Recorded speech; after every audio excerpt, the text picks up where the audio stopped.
पेटवलं की काम संपलं. तो भडाग्नी नावाचा अग्नी.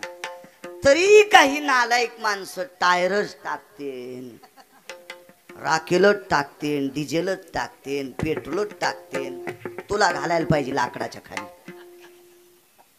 मला सांगा असा कधी काल आहे का? प्रेत एका घंट्यानं आधी जळालं म्हणजे त्याला विमान येतंय आणि 2-4 घंट्यानं उशिरा जळालं म्हणजे ते नरकाला जातंय. अहो, ज्या व्यक्तीनं आपल्यासाठी जीवन समर्पित केलंय त्या व्यक्तीसाठी तुम्ही टायर टाकीता, पेट्रोल टाकता, डिझेल टाकता. अहो, दम नाही कीर्तनाला, दम नाही रामायणाला, दम नाही भागवताला, दम नाही शिवपुराणाला, दम नाही दिंड्याला, दम नाही वाऱ्याला. काय गुण आहे तुम्हाला? तुम्ही फक्त महाराज आणणं, त्याला खपक्या पाकिट देणं, महाराज श्रीमंत करणं. तुम्ही जशाल तशीच. काहीतरी अस्मिता आहे की नाही आपल्यात? एवढी जर धमक आहे, गावरान तूप टाक, राळ टाक, कापूर टाक, नसलेत पैसे तर मीठ टाक. मीठ पण टाकायची पद्धत होती. मीठ टाक, मीठ पण जळतंय. 4-2 किलो गोड तेल आण, सुती कपडा भिजव, ठेव त्याच्यावर बोळे. फार काय झालं 9-10 पोते गाईच्या गवऱ्या आण, टायर टाकी तू. आणि ते सरण रचणारे बी कोणत्या गावात 2-4 असते. एगून लाव अर्धे काढ ना, ते खाली घाल लाकूड खाली. अरे तुला कळत का? काढ काढ. मला वाटतंय याच तोंड दाबून याल खाली हो, म्हणजे याच्यावर ते म्हातारं जाळलं ना निदान विमान तरी लवकर येईल. अशी हरामखोर भडव्या अवलादी काही काही. विठाला विठाला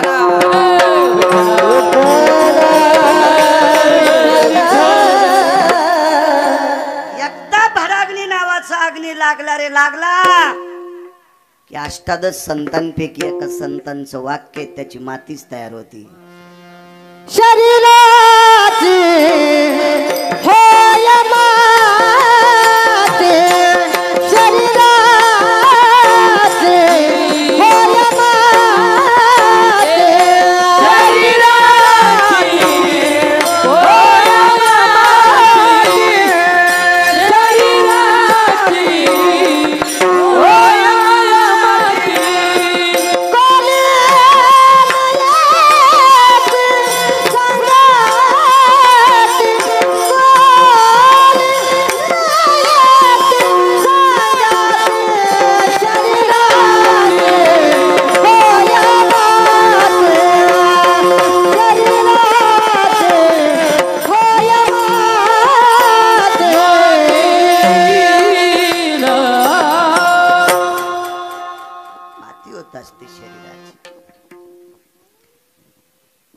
आणि ही माती एका विशिष्ट प्रकारच्या तीर्थात अर्जित करावं लागते. तद्वज्ञायानं स्वर्गीय ज्ञानदेवराव गोपाळराव लगड विश्वाच्या मालकाच्या सानिध्यात विलीन झाले. इहलोकातली यात्रा सोडली, पंचतत्वाला शरीर समर्पित केलं. त्यांच्या पश्चात गोपाळराव वडील आदरणीय श्रीमती शारदाताई साहेब ह्या त्यांच्या धर्मपत्नी, आदरणीय तुकारामजी हे त्यांचे बंधू आहेत. प्रदीप आणि विनोद भैया हे 2 सुपुत्र आहेत. सौभाग्यवती समीक्षा कुल ह्या त्यांच्या कन्या आहेत. आदरणीय प्रशांतजी आणि ऋषिकेश हे पुतणे आहेत. श्रीमती केशरबाई गायकवाड बहीण आहेत त्यांच्या. श्रीमती पद्माबाई पवार ह्या सुद्धा बहीण आहेत. सौभाग्यवती हिराबाई पवार ह्या बहीण आहेत. सौभाग्यवती अलका कुल ह्या सुद्धा बहीण आहेत. शुभांगी, हर्षंगा आणि कांचन ह्या त्यांच्या पुतण्या आहेत. गोकुळासारखं गोडसं कुटुंब लगड. इहलोकातली यात्रा संपली. त्यांना एक ठराविक जागेवर समर्पित केलं. आज त्यांचं पुण्यस्मरण आहे. या पुण्यस्मरणाच्या निमित्ताने ज्ञानोबराय तुकोबरायच्या नामाचा जयघोष या परिवाराने आपल्या वडिलांच्या पुण्यतिथी करता केला. महाराष्ट्रातले दिग्गज मृदंगाचार्य, दिग्गज गान सम्राट महाराज. केवढारी लोक आहेत गायन क्षेत्रात, मृदंग क्षेत्रात. तुम्ही ब्रह्मवादिनी पेटी वाजवता गुरुजी. एक नाविन्यपूर्ण नावाजलेली या महाराष्ट्राच्या मातीमधली ही लोकमान्य माणसं, लोकांनी आपलंसे केलेली माणसं, लोकांच्या अंतकरणात आदिराज्य निर्माण करणारी मृदंगाचार्य, गायनाचार्य मंडळी एवढी मोठी तुम्ही आमंत्रित करून माझ्यासारख्या अल्पज्ञानी साध्या बारीकशा गिरगावकराला सुद्धा तुम्ही आमंत्रित केलं. तारखेच्या संदर्भात याच कुटुंबातले भाचे, आदरणीय हरिभक्तीपरायण गायन क्षेत्रातलं एक नाविन्यपूर्ण रत्न सुनील महाराज पवार. मला वाटतं खाली इंदापूरच्या जवळ आपलं कीर्तन झालं आणि तिथं भेट झाली आणि तिथं आजच्या तारखेची चर्चा झाली. शनीचं शिराळ खूप दिवस झाले. तिथं तारखेच्या संदर्भात सुनील महाराज बोलत राहिले. आज ते हजरही गोडसं निवेदने, चांगली माणसं आमंत्रित करून सुनील महाराजांनी आपल्या मामाश्रींचं पुण्यस्मरण ज्ञानोबाराय तुकोबारायच्या नामचिंतनांनी या कुटुंबातल्या लोकांना विश्वासात घेऊन करता, त्याबद्दल सुनील महाराज तुम्हाला सुद्धा कोटी कोटी धन्यवाद. विठाला विठाला.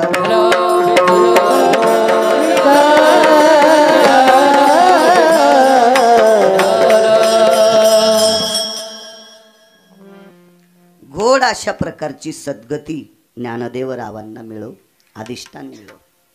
प्रथम पुण्यस्मरण आहे. आजच्या पुण्यस्मरणाच्या दिवशी काल रात्री सूर्य अस्त व्हायच्या अगोदर आर्यमा नावाचे पितर तुमच्या बोरी गावाच्या शिवावर थांबलेली होती. आज सूर्योदय झाल्याच्या नंतर ती आर्यमा नावाची पितर या बोरी गावामध्ये आतमध्ये आली आणि ग्रामदेवतेची, हे आर्यमा नावाचे पितर ग्रामदेवतेचं दर्शन घेतलं असेल. मारुतीराय असतील, अजून काही देवता असतील, किंवा दर्शनाच्या बाबतीत माझा शब्द वापस घेतो, कारण पितर हे देवापेक्षा मोठे असतात. कारण माहित नसताना बोललो त्याबद्दल माफी असावी. आर्यमा नावाची पितर गावात आली असतील. ही पितर गावात आल्याच्या नंतर ग्रामदेवता त्यांना भेटले असतील. हा शब्द, पहिला शब्द वापस घेतो माझा मी, कारण यूट्यूब चालू असल्यामुळं बाकीचे लोक आपल्याला बोलू शकतील. गिरगावकर कशाच्या आधारावर बोलले? आधारा वाचोनी काय सांगशी कहाणी. वारकरी संप्रदायातल्या वक्त्यानं जपलं पाहिजे. लोकायला आवडेल असं करायला काय हरकत नाही, पण मग सात्विक लोक तो या थोत्रात शेण टाकतील इतकं मात्र लक्षात ठेव. विठाला विठाला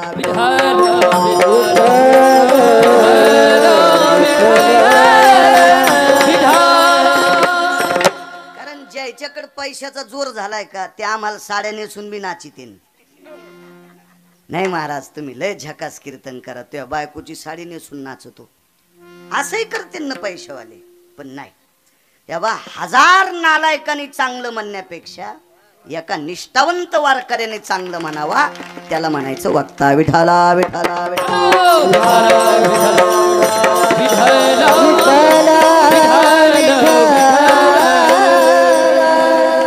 आर्यमा नावाची पितर आज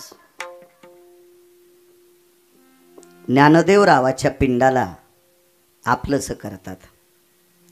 आणि आपलंसं केल्याच्या नंतर आजच्या आजच त्यांना पुनर्जन्म नाही हे बी डोक्यातलं काढून टाका. आज आर्यमा नावाची पितर स्वर्गीय ज्ञानदेव रावांना आपल्यात घेतात आणि आपल्यात घेऊन उद्याचा सूर्य उदळल्याच्या नंतर मग दोन लोकांना आमंत्रित करतात. ती दोन लोक आहेत, एकाचं नाव आहे चित्र आणि एकाचं नाव आहे गुप्त. या दोघांना आमंत्रित करतात.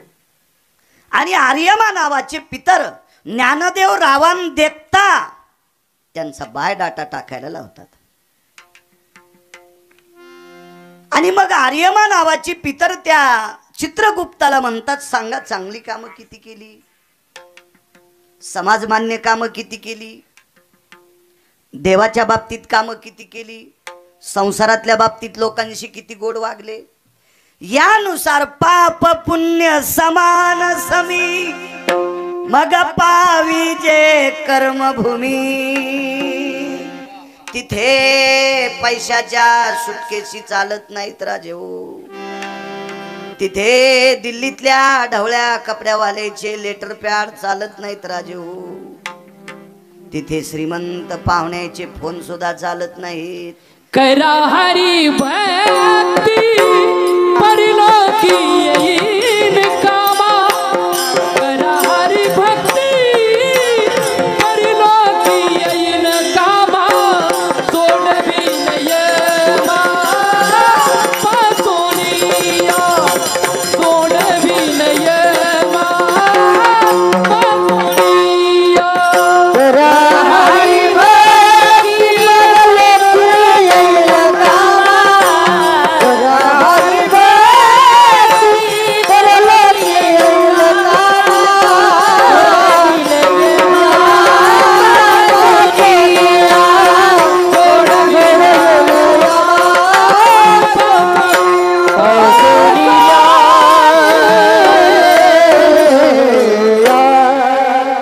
वा वा वा. तिथं काय कामाला येईन माहिती आहे? करा हरी भक्ती. किती पाकिट पोरायसाठी नेऊन ठेवलेस तो बापू.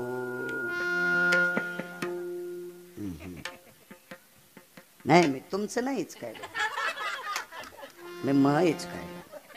मला नादत नाही दुसऱ्याच्या वळ्या पेटवायच्या. कशाला काय फुकट कळण शेंडी वळवळ काय करायचं फुकट काय का नाही. नाही कामी येणार.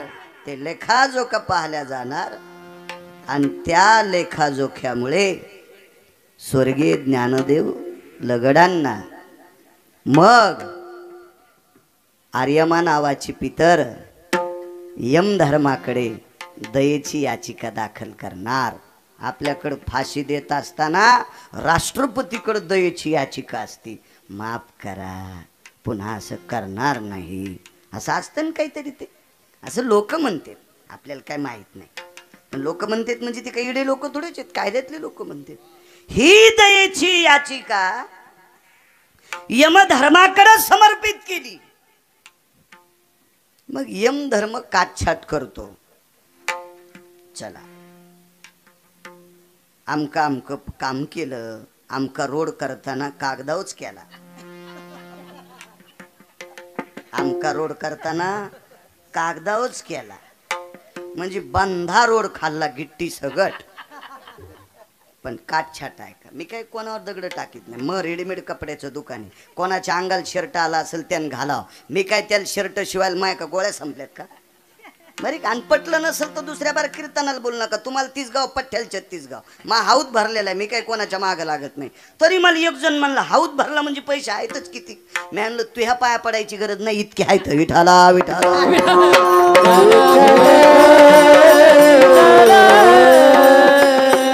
लेखाजोखा सांगतो. एक सहज कामाचा लेखाजोखा.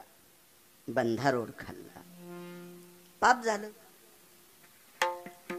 पण कालांतरानं अनाथाच्या 25 पोरींचा सांभाळ केला.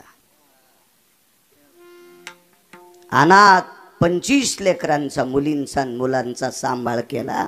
त्यांना शिकवलं, त्यांना मोठं केलं. चांगल्या ठिकाणी त्यांचे लग्न लावून त्यांचे संसार बसवली. हे सगळं रोड खाल्लेलं पाप इकडं संपून गेलं. लेखाजोखा. उदाहरण सांगितलं तुमच्या पुढं उदाहरण. अशी माणसाच्या जीवनातली कटछाट करायची काही पाप पुण्य असतात. फक्त काही पाप असे येत, तुम्ही पृथ्वी इतकं सोनं दिलं तरी ते पाप कटत नाहीत. मायबापाच्या विरोधात जाणे, मायबापाचं दर्शन न घेणं, महाराजाला काजू टाकून दूध देणं, याला तर यम गरम सळायानं हानी. तू गरम सळायानं हा महाराजाच्या पाया पडती, नवऱ्याच्या पाया पडत नाही. हिला तर बंध्या उकळत्यात, याला देव यम टाकतो बंध्या. हो, हे पाप नसते संपत. कारण पतिव्रतेची ताकद इतकी मोठी असते. तिची देवा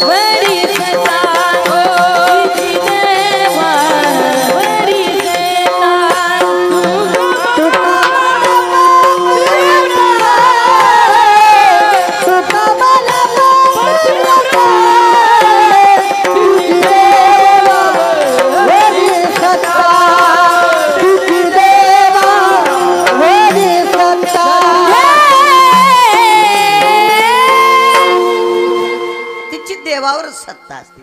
काही काही पाप संपत नसतात. तुम्हाला एक सांगतो, बऱ्यापैकी लोक आपल्या आई वडिलांचं दर्शन कधी कधी घेतात. महाराज दिसल्याबरोबर त्याच्या पाया पडतात. आपल्याला पण काहीतरी नियम आहेत बरं का. संप्रदायातला मृदंगाचार्य असेल, संप्रदायातला गायक असेल आणि वारकरी संप्रदायाचा कीर्तनकार असेल, लोक तुझ्या पाया पडतात. महाराज शमी म्हणजे सौंदड आणि आपटा तर सगळ्यांना ज्ञात आहे. पण आपटान सौंदडीला शेळ्या मेंढ्या खात्यात. आपट्याचे पानं खात नाहीत का शेळ्या? आणि सौंदडीचे पानं हो. पण ह्या आपट्याला आणि सौंदडीला पूजे कोण केलं? सौंदळा तारान तारा हा तो दसऱ्याचा तुरा एरवियाची पुसे कोण हो एका देवासाठी मान सौंदळा तारा तुरा हा तो दसऱ्याचा तुरा एरवियाची पुसे कोण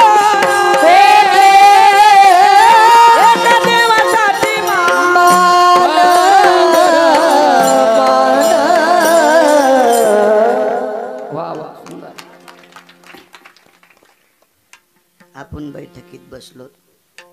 मृदंगाचार्य आल्या पाया पडे, गुणीजन मंडळी पाया पडली. माझ्या आईच्या आजीच्या वयाच्या 2 म्हाताऱ्या होत्या, त्या पण माझ्या पाया पडल्या. कशामुळं? बाळू महाराज ज्ञानोबराय तुकोबरायचं नाव घेतो म्हणून.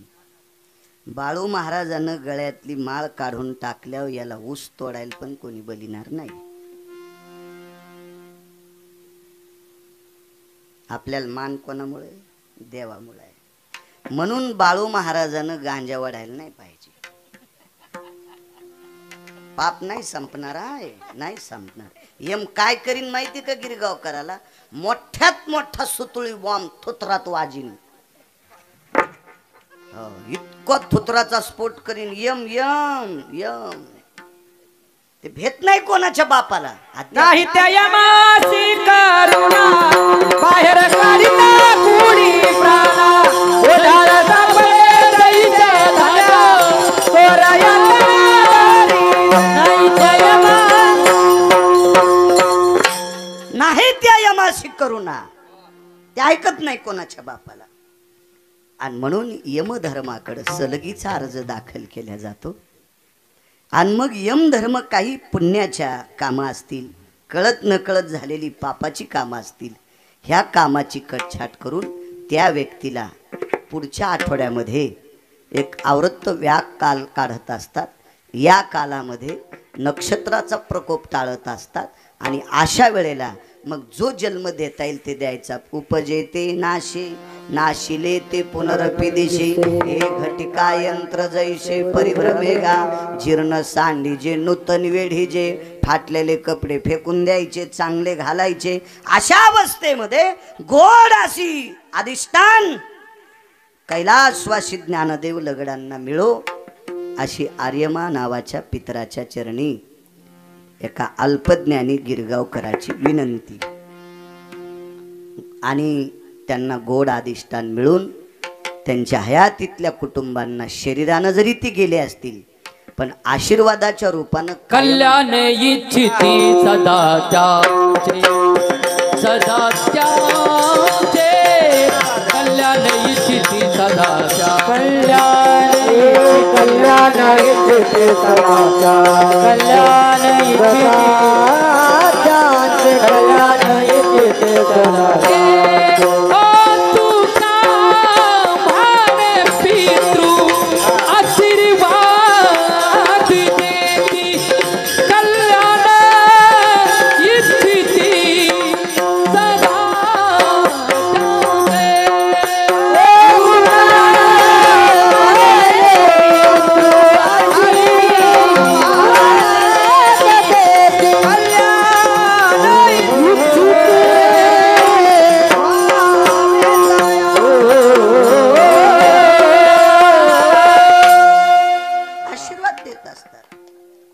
वैकुंठवासी स्वर्गीय धर्मभास्कर वक्ते बाबा ह्या कडव्यावर फार बोलायचे.